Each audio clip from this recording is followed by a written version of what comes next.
tous. Dans cette vidéo, on va regarder rapidement quels sont les services et PNJ que propose Diablo 4 à la bêta. Un marchand d'anneaux et d'amulettes, un marchand de bijoux, un joaillier que nous allons aller voir. Nous voici donc chez le joaillier, où on peut forcément crafter des pierres, mais aussi dessertir les pierres que nous avons déjà, ajouter une chasse à tout objet de l'inventaire, ce qui est plutôt pas mal, et améliorer les bijoux, au même titre que les morceaux d'armure que nous verrons tout à l'heure. Et tout ça, ça coûte des thunes. On se retrouve donc à l'oculiste. Nous voici chez l'oculiste. Alors l'oculiste, c'est un peu particulier parce que les aspects, en fait, ce sont les récompenses que l'on obtient en donjon. C'est un pouvoir légendaire, grosso modo, que l'on peut insérer dans une pièce d'équipement jaune. On peut aussi casser des légendaires que l'on loot pour récupérer le pouvoir et le mettre sur un autre objet jaune qui a des stats plus intéressantes. Les emblèmes, on n'y a pas accès dans la bêta. On pourra sûrement les recycler aussi, on va les looter un peu partout. Et enchanter l'objet, c'est vous mettez un objet dedans et vous avez le choix de choisir une statistique de votre choix. Ça fait beaucoup de choix tout ça.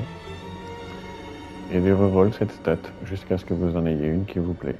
Nous allons donc voir maintenant, pas les écuries parce qu'on n'y a pas accès pendant la bêta, c'est là où on devra gérer les montures pour l'exploration. On va se retrouver chez l'alchimiste. Nous voici donc chez l'alchimiste. Il permet d'améliorer la potion au fur et à mesure qu'on prend des levels.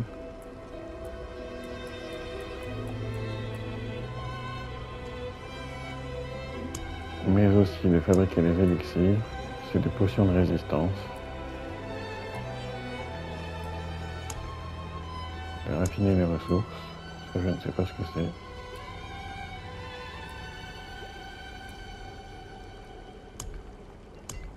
Et le dernier onglet que l'on ne peut pas accéder, c'est fabriquer des encens. Comme on est capé au niveau 25 dans la bêta, je pense que c'est au niveau supérieur. Nous avons aussi un PNJ qui donne du soin gratuitement, comme dans tout Diablo.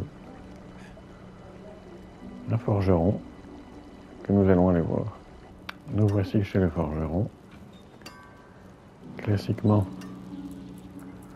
on peut recycler tous les objets, quoi. On peut réparer aussi notre équipement quand il est endommagé. À force de mourir, ça perd 10% de durabilité. Et à force, ça coûte des thunes. On peut aussi améliorer les objets, comme je vous l'ai dit tout à l'heure, chez le joaillier pour les bijoux. Ça coûte des thunes et des ressources. Il y a aussi un vendeur d'armure et un vendeur d'armes que je déconseille, quoi. Tout comme le vendeur de bijoux. Mieux vaut looter les trucs plutôt que de les payer. D'argent, on en aura besoin pour autre chose. Bien sûr, il y a un coffre pour entreposer tous nos items voulus. Un vestiaire qui nous permet de personnaliser notre apparence via les objets que nous avons récoltés. Et la statue de niveau de monde qui, comme son nom l'indique, sert à améliorer ou à diminuer la difficulté. La statue du niveau de monde. Voyons voir un peu comment ça fonctionne. Niveau de monde 1, aventure, etc. etc. Niveau 1,50, 1,50, plus de loot, plus d'XP. 50-70. Les objets sacrés et uniques peuvent apparaître, ça va être cool. Les objets ancestraux et de nouveaux objets uniques peuvent apparaître. 70 plus, ça va péter aussi. Vivement qu'on explore tout ça. Voilà qui conclut cette vidéo. Bien sûr, tout ce que je vous ai raconté là est sujet à changement puisqu'on n'est que dans la bêta. On verra ce qu'il en est le 6 juin 2023. À bientôt pour une nouvelle vidéo. Bye bye.